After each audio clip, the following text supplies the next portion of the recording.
então agora passar para a palavra do Senhor. Gostaria que você abrisse sua Bíblia. Abra sua Bíblia lá em Apocalipse capítulo 1, versículo 1. Apocalipse capítulo 1, versículo 1.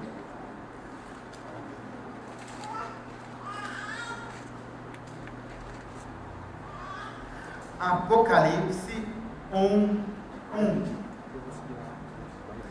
Diz assim a palavra do Senhor: revelação de Jesus Cristo, que Deus lhe deu para mostrar aos seus servos o que em breve há de acontecer. Pai, em nome do Senhor Jesus, que o Senhor esteja agora, Pai, falando conosco. Nós já colocamos as nossas orações diante de Ti, já Te louvamos, engrandecemos o Seu nome, e pedimos agora, Pai, para que o Senhor esteja ministrando nos nossos corações de uma maneira especial. Nós queremos, Pai, como é de costume, sair daqui transformados pela Sua palavra. Ministra, Pai, que a gente possa entender com profundidade aquilo que o Senhor quer trazer para nós nesta noite. Fala com cada um aqui, Pai, de maneira especial. É o que eu te peço, meu Pai, em nome do Senhor Jesus. Amém. Irmãos, hoje nós vamos começar uma série de pregações no livro de Apocalipse.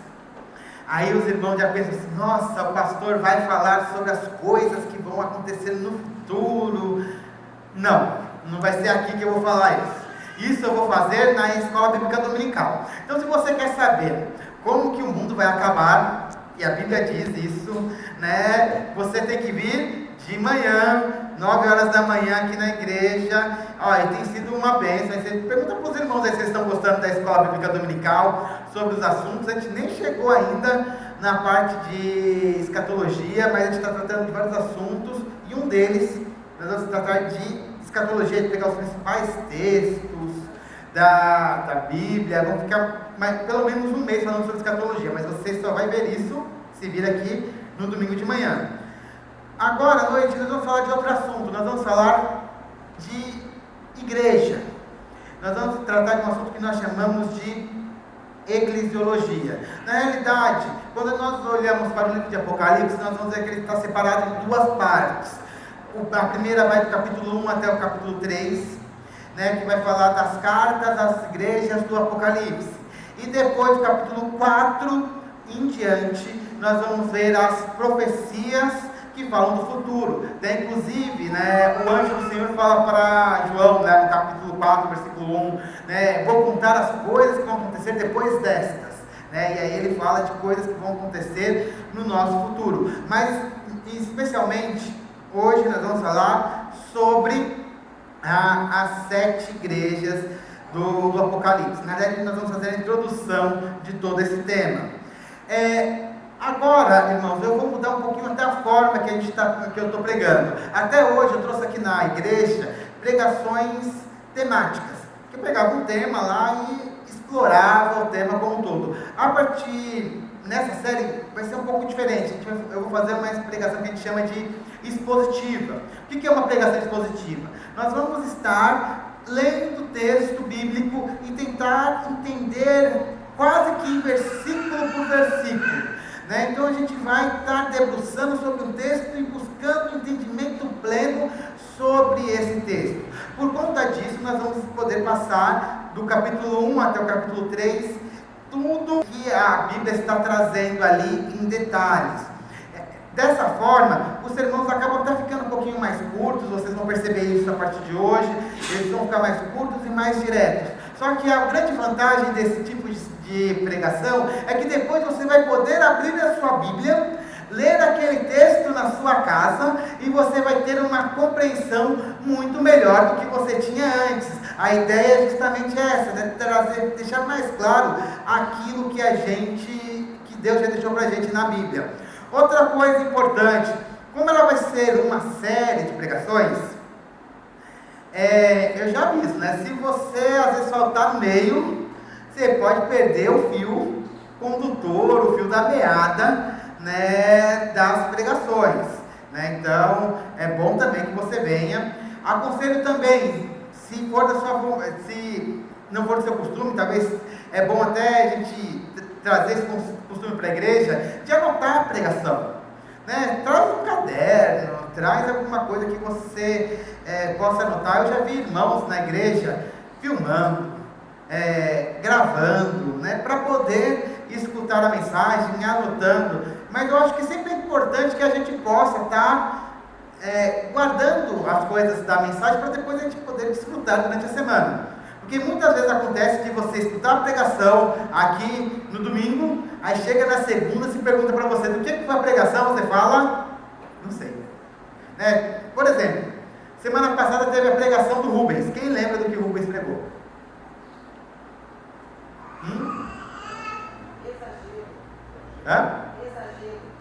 Exagero. Ele falou de várias coisas aqui. Mas perceberam, irmãos, como que a anotação falta anotação? Por isso que a gente anota, por isso que a gente marca, para a gente poder lembrar. E às vezes a gente precisa daquela palavra que está falando conosco durante toda a semana. Então anote, faça isso, uma rotina. Traga um caderno, traga uma caneta e a gente vai aproveitar mais as mensagens. Amém? Então vamos lá ver o que Deus tem preparado para nós através do que está escrito aí no livro de Apocalipse. Hoje nós vamos passar de Apocalipse capítulo 1, do versículo 1 até o versículo de número 8, tá? Nós vamos tratar bem desse iniciozinho do livro de Apocalipse. Mas, falando do livro de Apocalipse, vamos falar um pouquinho do contexto. Quando que esse livro foi escrito e em qual situação ele foi dado, né? Por que foi João escreveu esse livro? O livro de Apocalipse, ele foi escrito durante uma época de perseguição. A gente percebe isso pela forma que ele foi escrito. Provavelmente, ele foi escrito ou no reinado do imperador Nero, que é no ano 54 até 65, ou no reinado do imperador Domiciano, que vai ser mais ou menos entre o ano 80 e 96 depois de Cristo.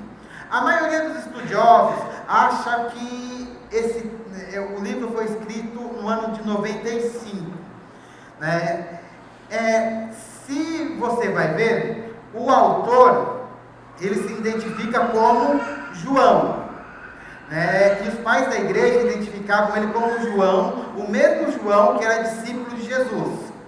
Então, se nós pensarmos que foi escrito por João, nós vamos perceber que João, ele já deveria estar bem velhinho.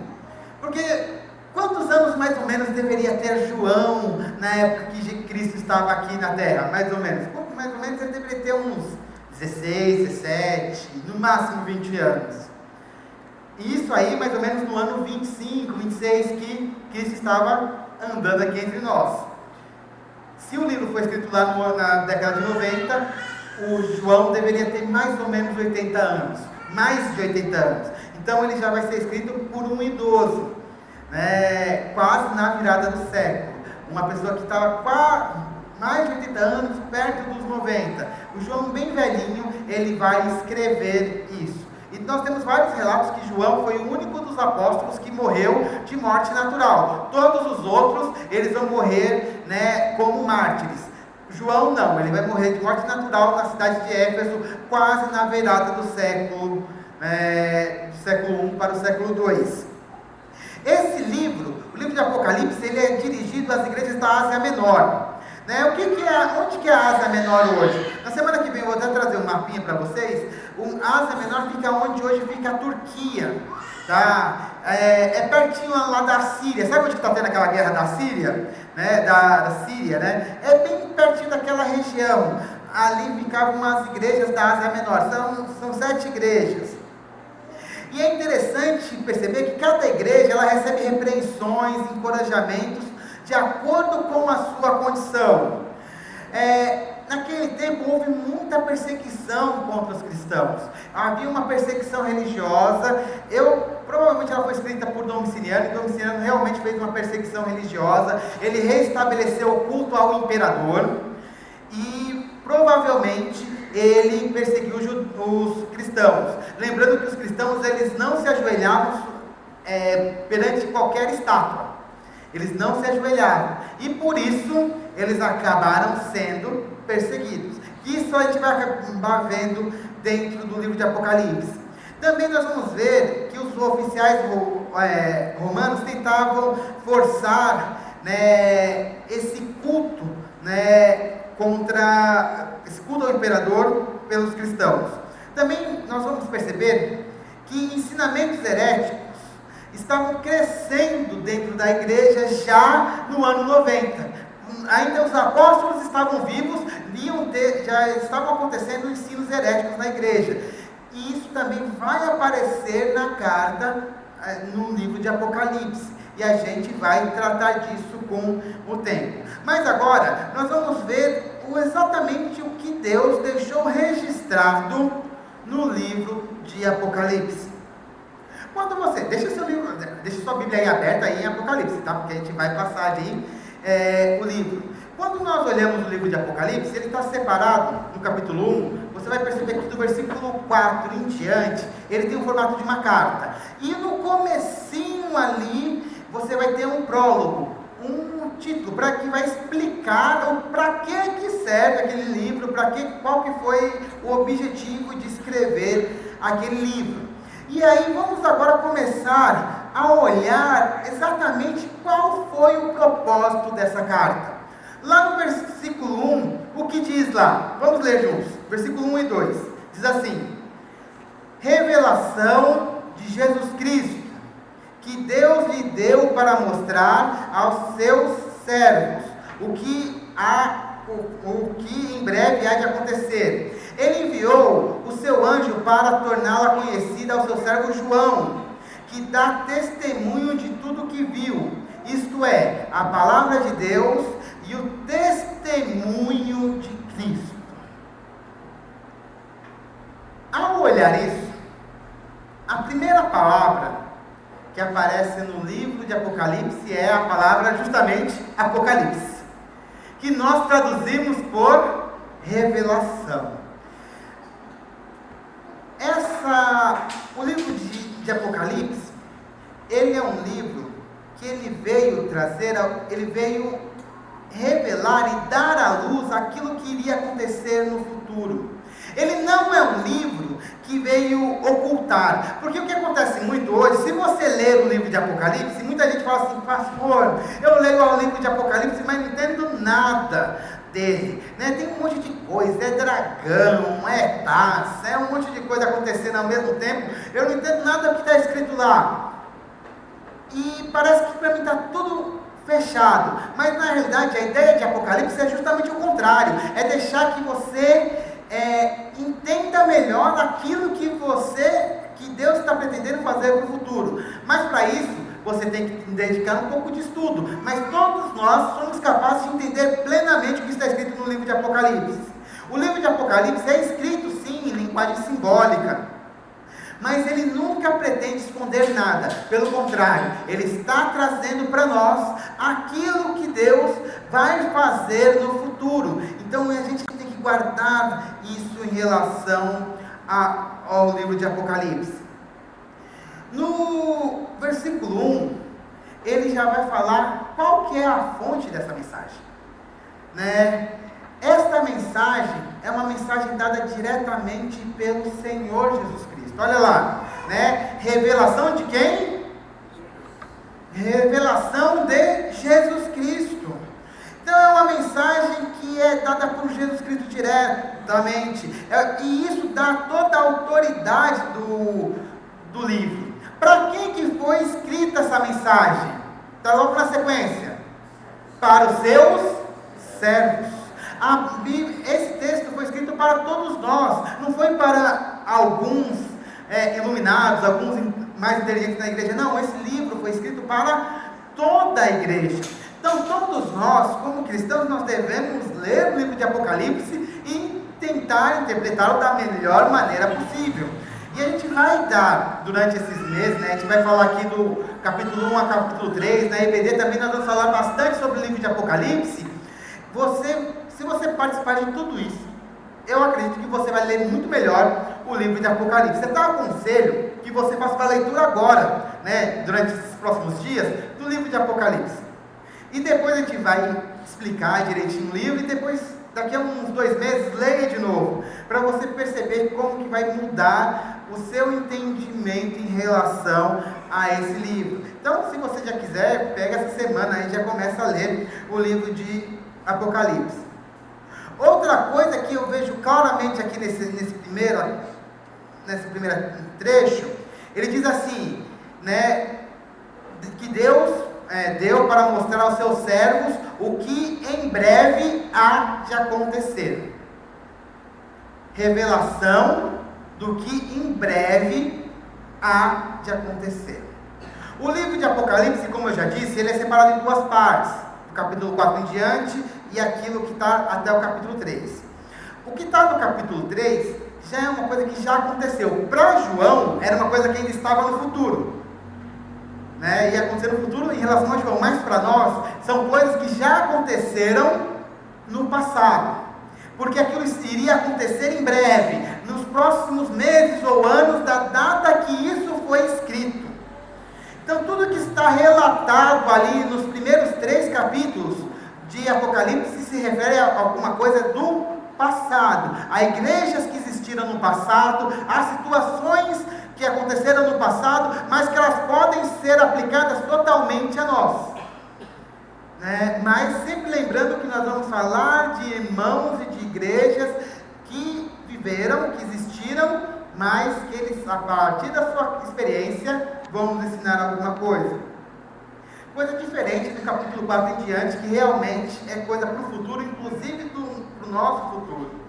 E João, o apóstolo João, ele foi o profeta pelo intermédio de qual Deus deu a visão para ele e ele relatou tudo para nós. E quando nós olhamos também para o livro de Apocalipse, lá no versículo 2 diz um pouco da natureza desse livro, né? E ele tem 2 coisas importantes. Primeiro, diz que o livro de Apocalipse é a palavra de Deus. Não é que ali contém a palavra, ou tem parcialmente a palavra. Tudo que está ali no livro de Apocalipse é plenamente a palavra de Deus. Você vai ler e Deus vai estar falando com você, porque é a palavra de Deus. E também, não somente a palavra de Deus, mas também o testemunho dado pelo próprio Jesus Cristo. É Jesus Cristo que vai aparecer, né? A gente vai ver depois na semana que vem. O próprio Jesus Cristo aparece para João para falar de algumas coisas que iriam acontecer no futuro. Então essa palavra ela tem muita autoridade mesmo. E aí, irmãos, esse trecho, quando eu olho, ele me lembra muito o que aconteceu com o profeta Amós. Se você for lá abrir lá a sua Bíblia, não precisa nem abrir, mas lá em Amós capítulo 3, versículo 7, diz assim: certamente o Senhor soberano não faz coisa alguma sem revelar o seu plano aos seus servos através dos profetas. Deus está fazendo a mesma coisa que ele tinha feito lá com Amós. Ele estava falando com a igreja, estava revelando aquilo que ele iria fazer. Isso também já revela o cuidado de Deus para com o seu povo, porque o povo, a igreja naquele momento estava passando por perseguição. Imagina a sua situação. Jesus Cristo já tinha morrido mais ou menos há uns 60 anos, mais ou menos. Ele morreu no ano 30, mais ou menos. Eles já estão lá no ano 90, estou fazendo conta errada, né? Mas não é. 60 anos, está certo. 60 anos, e ainda Cristo não tinha voltado e eles estavam passando por perseguição. Imagina a cabeça daquela igreja, que estava provavelmente na 3ª geração, e Cristo não vinha.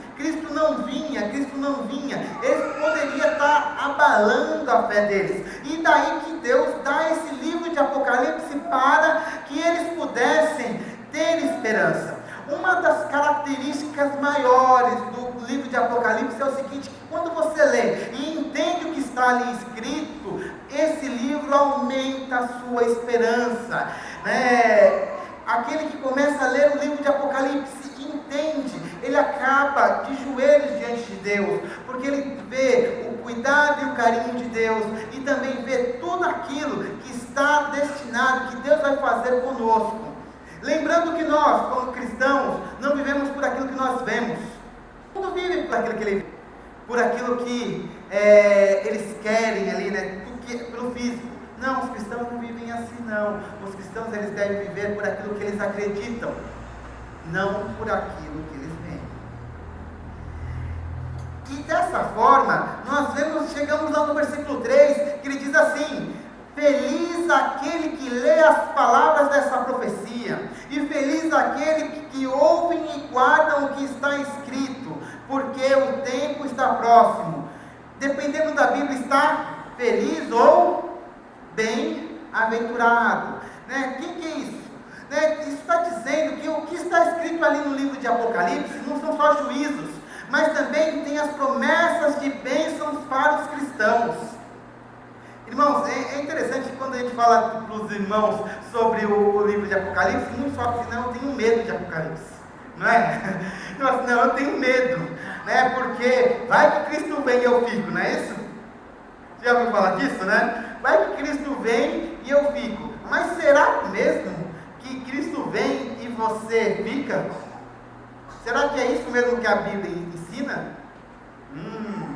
Assunto para EBD, mas eu não vou deixar você sem saber, não. Que isso aqui é importante, tá? Eu pessoalmente creio, né, que é a leitura mais tranquila e mais literal possível da Bíblia. Ela diz que a igreja, ela passa pela tribulação. Toda a igreja, não somente nós. Então vai chegar um momento que o negócio vai ficar complicado, mas Deus em tudo vai estar nos guardando, tá? Se vocês querem saber um pouquinho mais sobre isso, eu posso falar para vocês. Isso é inclusive uma coisa bem diferente do que eu escuto muito pregar por aí, porque o pessoal normalmente é pré-tribulacionista. Você já deve ter escutado isso, que é o quê? Eles creem que a igreja vai ser arrebatada antes da tribulação, da grande tribulação. Mas olhando para a Bíblia, você vai ver, inclusive o livro de Apocalipse deixa muito claro, o arrebatamento ele vai acontecer lá no capítulo 20 de Apocalipse. Olha lá depois, né? Não é antes. E só tem um arrebatamento, que está lá em Tessalonicenses capítulo 4, 1 a Tessalonicenses capítulo 4. Se só tem um arrebatamento, e o livro de Apocalipse fala que depois da tribulação, a igreja vai estar passando pela tribulação. E isso é importante porque a gente tem que se preparar para esse momento. E é justamente a função do livro de Apocalipse preparar a igreja para esse momento. Por isso que ele fala aqui: felizes são aqueles, né, que leem e guardam as palavras desse livro. Porque o livro de Apocalipse ele é destinado a fortalecer os cristãos, é destinado a dar mais fé. Então você tem que ler o livro de Apocalipse para que você tenha mais fé e aguarde aquilo que há de cair sobre a igreja. Não sabemos se vai ser na nossa geração ou não, mas cremos piamente que um dia a perseguição vai acontecer. Hoje, irmãos, nós não vivemos perseguição aqui no nosso país, tá? Tranquilo. Aonde tem um pouquinho mais de perseguição é lá na Síria, os talibãs lá, né, o Estado Islâmico, há uns 4 anos atrás andou crucificando os cristãos, cortando a cabeça de uns, vocês devem ter visto isso. E esse aí é mais ou menos o prenúncio do que pode acontecer para o futuro, tá? Uma perseguição mais pesada contra a igreja, e a gente tem que estar preparado para isso. E aí o livro de Apocalipse vai nos falar sobre isso, porque apesar dessa tribulação que vai acontecer para a humanidade, nós temos uma esperança do futuro, uma esperança que vai além deste mundo. É a esperança de passarmos a eternidade com Cristo. Amém? Amém? Amém. Os irmãos não estão assustados não, né? E como eu falei, eu não quero falar muito sobre escatologia, né? A gente vai falar sobre escatologia de manhã com mais detalhes. E uma coisa que o livro de Apocalipse ele diz, lá nesse versículo que nós lemos, diz que o tempo está próximo. Qual que é esse tempo? É o tempo da volta de Cristo. Então faz 2000 anos que o tempo está próximo. Então eu acho que agora está mais próximo ainda do que 2000 anos atrás. Então, em um determinado momento, nós vamos perceber que vai acontecer essa mudança. E aí é só ver, né, como o livro de Apocalipse fala de muitas doenças. Olha só o caso desse Covid-19. Uma doença, como que ela pode se espalhar rapidamente? Não estou falando que o mundo vai acabar agora não, irmãos. Mas é só para vocês terem um exemplo de como nós, como seres humanos, nós ainda somos tão frágeis. Apesar de toda a tecnologia, né, de todo o conhecimento que nós temos, um vírus, né, começa lá do outro lado do mundo, literalmente, já está aqui em São Paulo. Né, ali na Zona Sul já tem 2 pessoas com esse vírus. Isso apareceu em outubro do ano passado. Já está aqui em São Paulo. Imaginem só, né, quando acontecerem as coisas que estão previstas ali no livro de Apocalipse. Mas nós temos que lembrar o seguinte: se nós guardarmos essas palavras que estão no livro de Apocalipse, nós seremos pessoas felizes, bem-aventurados, abençoados por Deus. Amém? Então, irmãos, nesses primeiros 3 versículos nós podemos ver o amor de Deus, porque Ele, vendo a igreja já em uma tribulação, Ele não abandona, pelo cuidado, Ele cuida da igreja através dos seus servos, os profetas. E nós agora, irmãos, acreditamos que da mesma forma que Deus cuidou das 7 igrejas que estavam ali na Ásia Menor, Ele também hoje, Ele cuida da PIB de Caieiras. Nós cremos piamente, é o mesmo Deus. Se Ele operou no passado, Ele também opera hoje. Amém? Ótimo, vamos continuar. Tudo claro, irmãos? Podemos continuar então? Estão acompanhando aí? E aí, vamos chegar aí no versículo 4. Irmãos, agora, a partir desse momento, o texto de Apocalipse vira uma carta. E as cartas do passado, elas tinham uma estrutura um pouquinho diferente das cartas que nós temos hoje. Hoje, a carta ela começa com você falando para quem você está escrevendo, depois tem um desenvolvimento, e só no final, tem uma saudação, e só lá no final você coloca seu nome, não é isso que você faz? Então, se eu estiver escrevendo lá uma carta lá para Daniela, eu vou colocar lá, meu querido amor, coloca lá no comecinho. Depois eu escrevo todo o conteúdo, e lá no finalzinho eu vou colocar assim, eternamente seu Rudney, não é isso? Da mesma forma, só que lá no passado, as cartas eram escritas de uma maneira um pouco diferente, a estrutura era diferente. O emissor, né, quem está escrevendo a carta, ele já colocava o seu nome logo no começo. Né? E é isso que vai acontecer aqui. Olha lá o que está escrito lá no verso 4.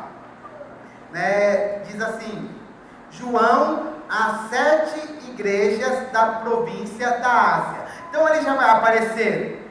Quem está escrevendo? João. Para quem? Para as 7 igrejas da Ásia. Então você, logo no começo, já está escrito. Se você vai olhar as cartas de Paulo, a carta de Tiago, a carta de Pedro, tem todas a mesma estrutura. Primeiro já escreve logo de cara quem vai escrever e para quem está escrevendo.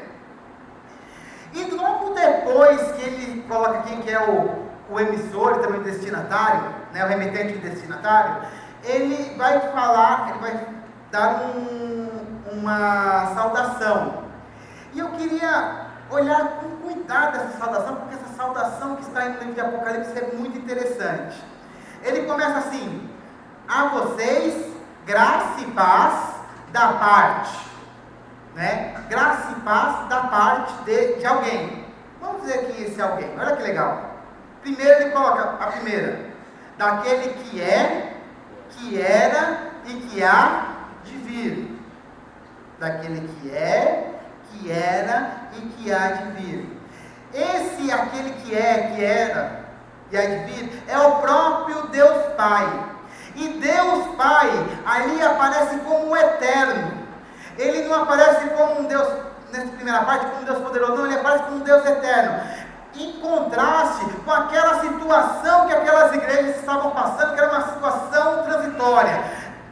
Mais ali, quem estava escrevendo para eles era o Eterno, aquele que está em todos os tempos. Além disso, nós temos o segundo. O primeiro é daquele que é. O segundo é dos 7 espíritos que estão diante do seu trono. 7 espíritos que estão diante do seu trono. Quem são esses 7 espíritos? É o próprio Espírito Santo. Mas por que 7, né? Não é por quê? Será que o Espírito Santo deu uma multiplicada ali, né? Não é um só, virou vários? Não, tem uma explicação, irmãos. Principalmente no livro de Apocalipse, os números eles vão ter bastante significado. E o número 7, ele tem 2 significados muito claros, né? Primeiro, ele significa a perfeição ou a totalidade. Vou dar um exemplo para vocês. O mundo foi criado em quantos dias? 7 dias. Né? E quando Deus criou tudo, Ele viu que tudo era muito bom. Então, a partir disso que Deus criou o mundo em 7 dias, o número 7, sempre que aparece na Bíblia, vai ter essa ideia de perfeito e completo. Então, se nós aplicarmos esse conceito ao Espírito Santo, nós vamos perceber que o Espírito Santo aí, ele está aparecendo como um Espírito completo, ele está aparecendo como um Espírito perfeito. Por isso, 7 Espíritos. Então, olha só, nós temos a primeira parte do emissor, nós temos o Deus eterno. Segundo, o Espírito perfeito. E o terceiro que está dando a graça e a paz, nós temos o próprio Jesus Cristo. E de Jesus Cristo, a testemunha fiel, o primogênito dentre os mortos e o soberano dos reis da terra. Jesus Cristo, aí nessa parte, ele aparece como primeiro, como testemunha fiel, porque tudo que ele está falando ali, no livro de Apocalipse, é fiel e vai se cumprir. Nós podemos acreditar em tudo que Cristo falou. Outra coisa que Jesus Cristo vai aparecer ali, ele vai aparecer como primogênito entre os mortos. Jesus Cristo foi o primeiro que ressuscitou. E como ele foi o primeiro, isso indica que vão ter outros. Quem vai estar ressuscitando no final? Toda a igreja. Ele é o primeiro e nos dá o exemplo do que vai acontecer com toda a igreja no futuro. E também Jesus Cristo vai aparecer como rei. Ele é o rei de todas as coisas. Portanto, irmãos, nós vamos ver que aquela graça e aquela paz que João está expressando para aquela igreja, ela vem de Deus em sua trindade, do Pai, do Filho e do Espírito Santo para aquela igreja. A graça e a paz que nós recebemos, irmãos, vem de Deus, vem da trindade. Olha a trindade aparecendo aí em plenitude. Continuando, João ele vai falar um pouquinho sobre a obra de Cristo.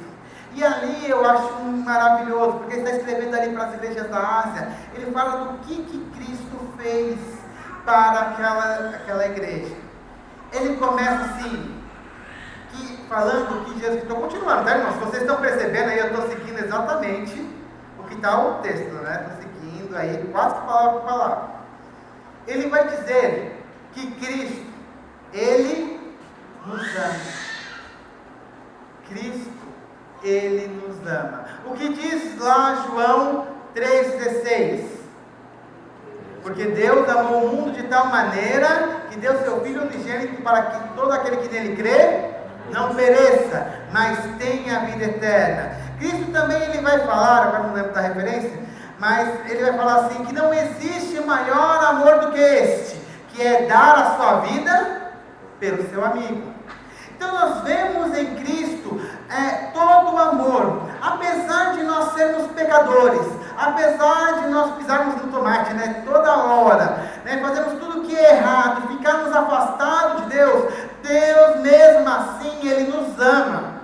Deus, Ele sabe separar aquilo que nós somos daquilo que nós fazemos. Coisa que a gente não consegue fazer direito, né? A gente mistura a pessoa com o fato. Não, mas Cristo, ele sabe separar. E aí tem uma frase, eu li de um livro, agora não lembro o nome do autor, mas eu achei legal a frase, né? Fala assim, que Cristo, lá na eternidade, ele não suportasse a ideia de passar a eternidade sem você.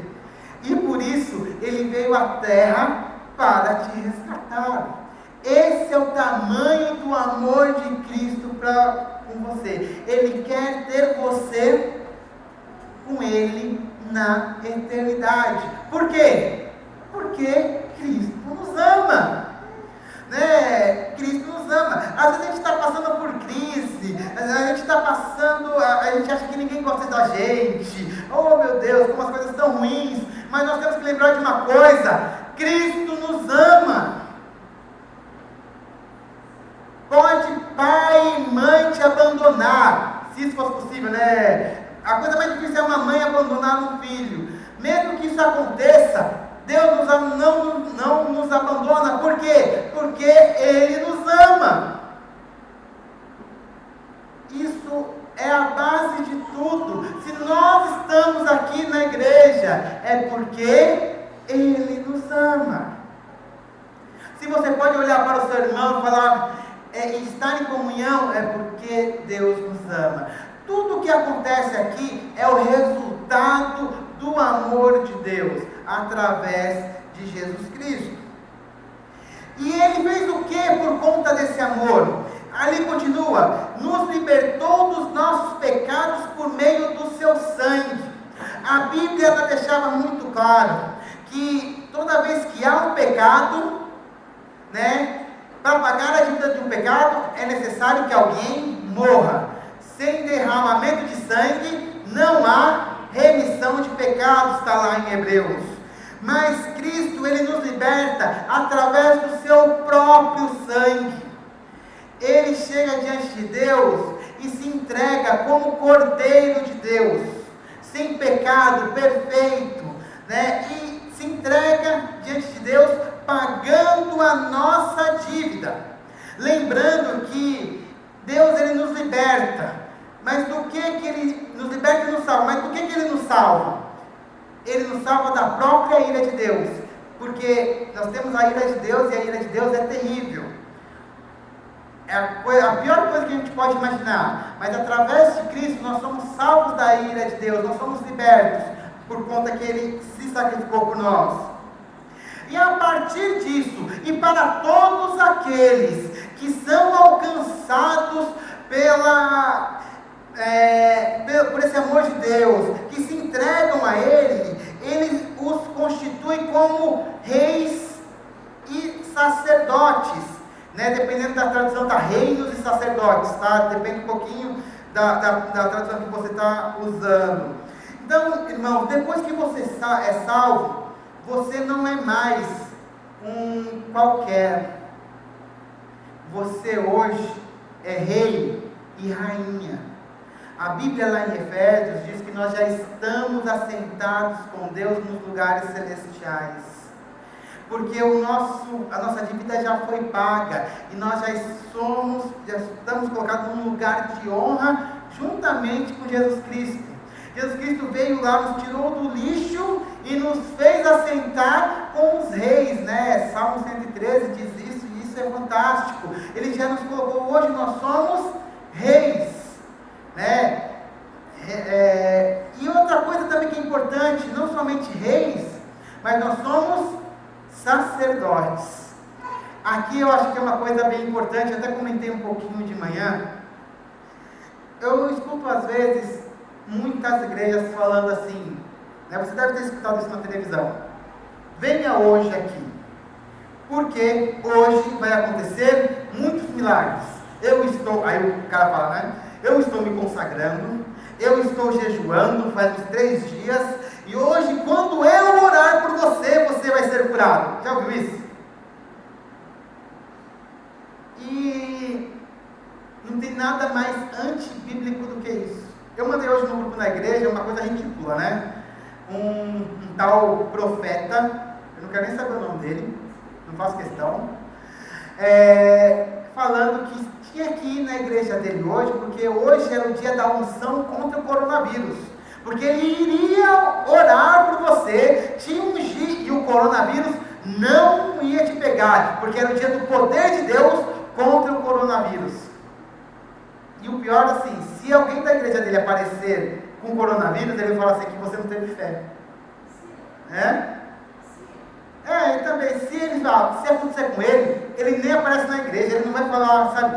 Porque essas pessoas, eles são tão cara de pau, né? Que assim, eu não acredito, assim, às vezes não dá para crer que existe isso, mas são pessoas, são enganadores, né? Tem pessoas que vão lá, acreditam nessas pessoas, mas são enganadores. Eles vão se ver com Deus no dia do juízo, né? Porque não estão pregando a verdadeira palavra de Deus.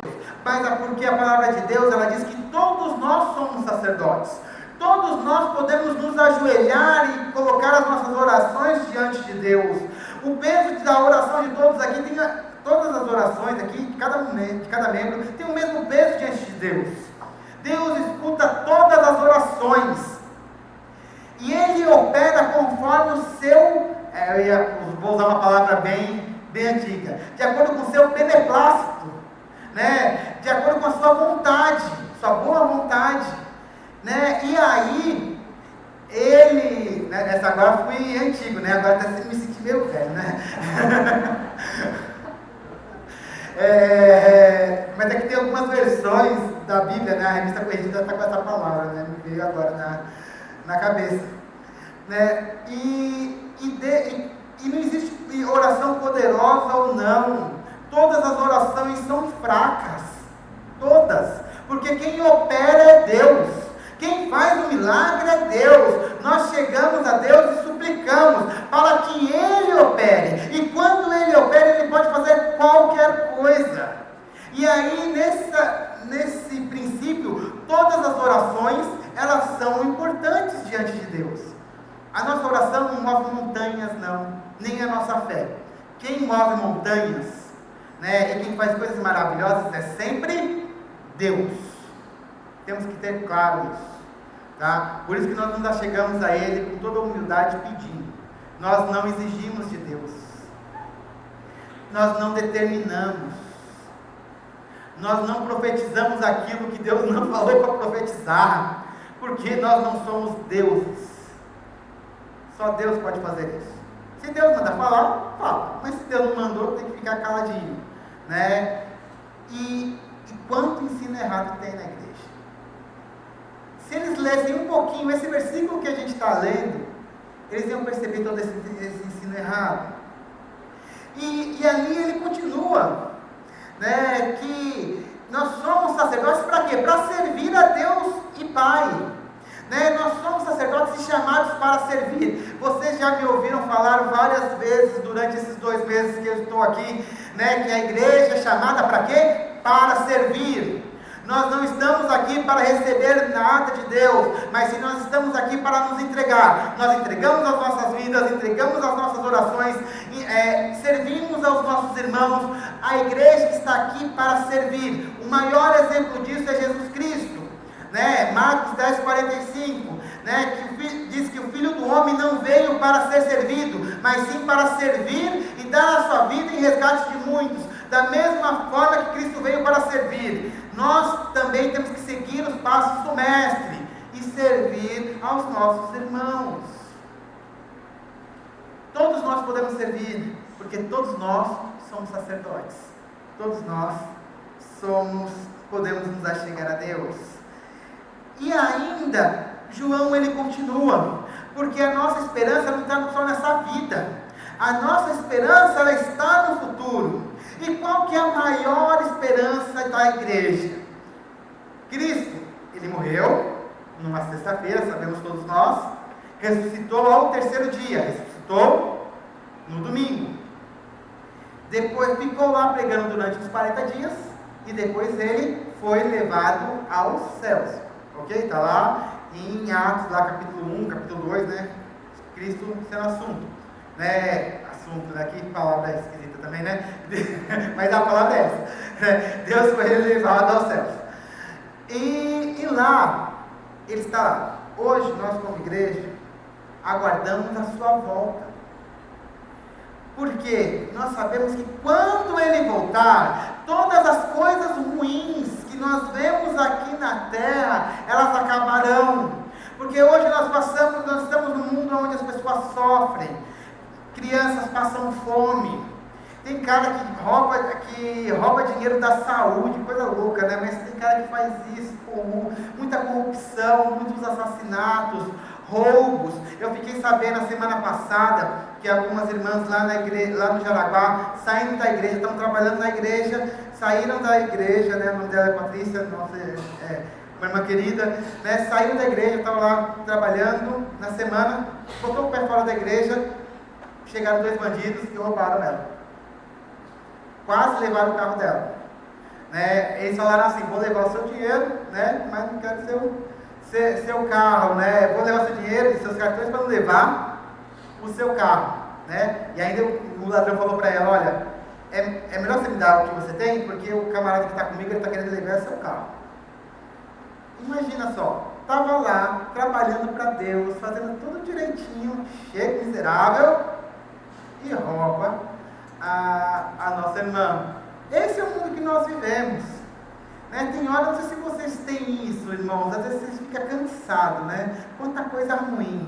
Aí o que você ora quando você está com esse cansaço? Vem, Senhor,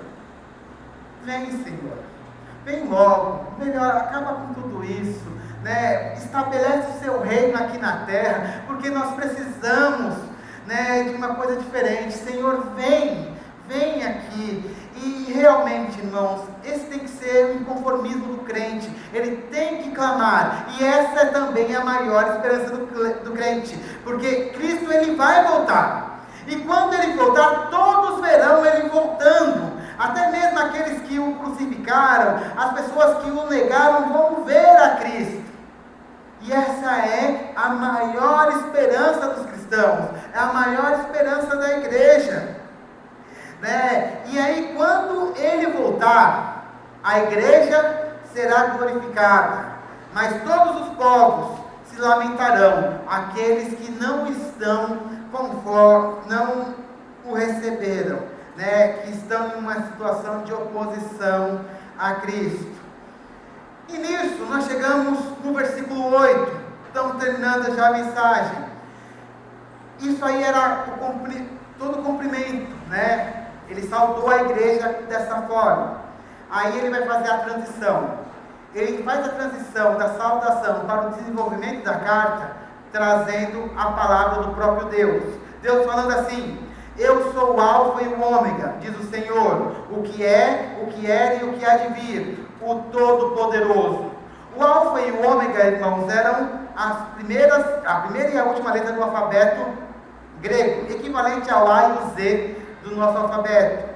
E essas palavras, essas 2 letras, elas dão uma ideia de uma coisa que é completa, né? Quando Deus está falando que ele é o alfa e o ômega, ele está dando a ideia que ele é completo, que ele é perfeito, ele é o começo e o fim.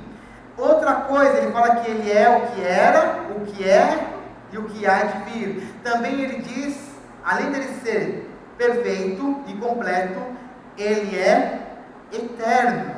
Olha os atributos de Deus aparecendo. E por fim, ele fala que ele é o Todo-Poderoso.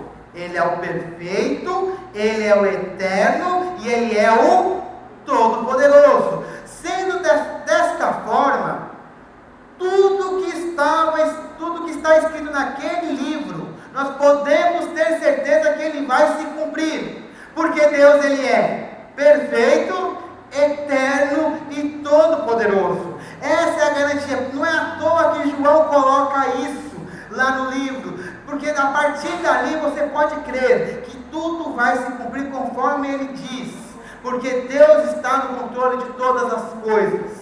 Nós sabemos que tudo está colaborando para chegar naquilo que Deus tem preparado para o futuro. Nós sabemos que as profecias, elas vão acontecer, as profecias a respeito das 7 igrejas, as profecias relativas à tribulação do mundo, que acontecerá no mundo, as profecias relacionadas à vinda de Cristo, o prenúncio que Ele venceu todo o mal, tudo isso vai acontecer porque Deus, Ele é todo poderoso. Todos os propósitos de redenção e restauração de Deus se cumprirão, porque Ele é perfeito, eterno e todo poderoso. E a partir daí, nós temos que ter esperança e fé, porque assim nós podemos viver, porque nós seguimos a um Deus que é perfeito, eterno e todo poderoso. Quero concluir essa primeira parte dessa mensagem, irmãos, que nós vamos continuar até durante os próximos dias. A revelação do livro de Apocalipse é a palavra de Deus, dada por intermédio do seu servo João. E esta revelação foi feita porque temos um Deus que nos ama e nos salvou.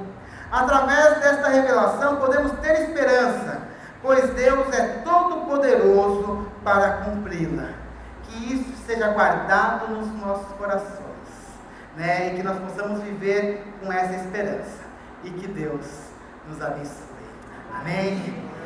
Vamos orar, vamos colocar em pé, vamos orar. Minha irmã Ivete já vem aqui para frente para a gente estar nos preparando para cantar. Irmãos, você escutou o que João escreveu às 7 igrejas. Você viu como que ele, já no começo, como ele estava reforçando a fé daquelas igrejas. Talvez você esteja um pouco desanimado, mas lembre-se, nosso Deus, Ele é todo poderoso, Ele é eterno, Ele vai fazer coisas maravilhosas. Ele cuidou das igrejas no passado e também está cuidando de você. Vamos orar ao nosso Deus. Pai, em nome do Senhor Jesus, nós queremos te louvar, Pai, pelo seu amor e pelo seu cuidado. Como o Senhor tem tratado de cada um de nós, tratado e cuidado da sua igreja e também de cada indivíduo que está aqui presente. Nós te louvamos, Pai, por esse amor. Nós te louvamos porque o Senhor revelou as coisas que iriam acontecer àqueles seus servos e até hoje tem agido da mesma forma. Pai, em nome do Senhor Jesus, nós também te louvamos porque nós podemos ter a nossa fé crescendo, Pai, todos os dias, porque nós cremos, Pai, que o Senhor é todo poderoso para fazer se cumprir todos os seus propósitos. Nós te louvamos, Pai, e já pedimos também a volta de Cristo, Pai, que o Senhor Jesus volte rapidamente, porque nós estamos num mundo tão complicado, tão difícil, Pai, mas nós temos a esperança do perfeito, daquilo que é totalmente bom, que é passar a eternidade contigo. Deus, em nome do Senhor Jesus, venha rapidamente, Jesus, venha, Maranata, Senhor Jesus, venha sem demora. Nós te louvamos e nós te engrandecemos, em nome do Senhor Jesus. Amém.